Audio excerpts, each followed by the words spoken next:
we had a lesson, and then the assignment in the lesson was to write a letter to yourself. Mm. Like, and I really dug in and I wrote a letter to myself, and it was tell yourself something you, if you could talk to your younger self, what would Yeah. you tell you? And bro, when I tell you, like, by the time I was done writing, there was tears all over the book Mm. because I was apologizing to myself. I was telling myself that I'm sorry and I love me. I love you, man. Yeah. I know you don't hear it enough, and I do. I love you so much. I'm sorry for abusing you. I'm sorry for the things that I've done with Yeah. you. I'm sorry for taking you and setting you to the side so much so to where um, the pleasing of others was more important, Yeah. and so that was it. Yeah. That's huge, man.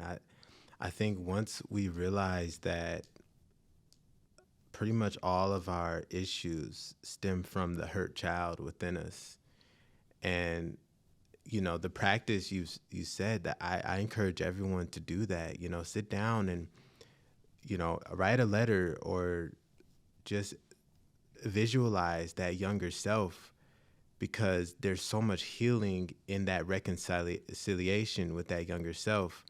And even with me, and this is another reason why we get along, is because I relate heavily.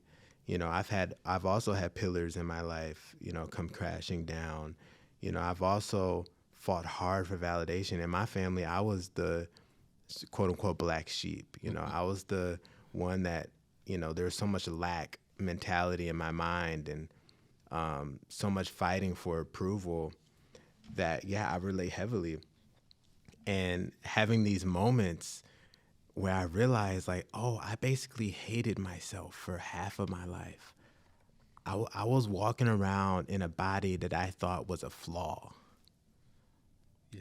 Like, can we sit with that? And how many people relate to that, where they're like, my eyes are too small, or my teeth are weird, or my chin. It's like we're literally like things that technically we can change, but they're who we are, and we're saying no, they shouldn't be, and how damaging that is to your psychology. Yeah. Just take a second, and if you really want to take it even a step further, really take a second and think, who created you? Mm. You're talking about the most perfect being in the universe, the most perfect being in existence. And he created you.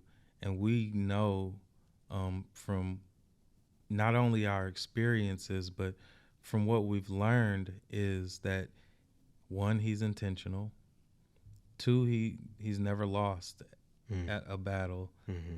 And three, he's perfect. And so if he's perfect and he created you with perfect hands, he created you perfectly for the time that you're here, Yes. for such a time as this. And, just think about it, he created you to live in a time like this. Yes.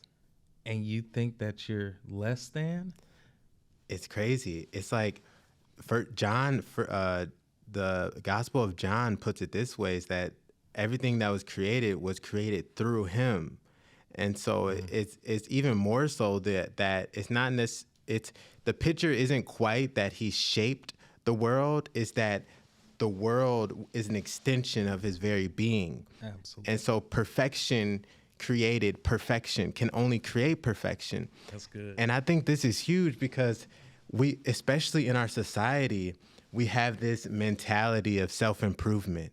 Like we're riddled with self-improvement advertisements and shows and gurus, and everyone's trying to climb this self-improvement mountain that they think, finally, once I get to the top, finally, once I get, my teeth fixed, finally, once I get this degree, finally, once I get, these muscles, then I'll be complete. But that's a lie from the pit of hell. You cannot improve upon perfection. What we perceive as perfection is actually the wiping away of the distortion on our mind to where the perfection of our being can shine through. That's good, man. That's the process of if you want to call it self-improvement, it's really self-realization. And to the world, it looks like improvement.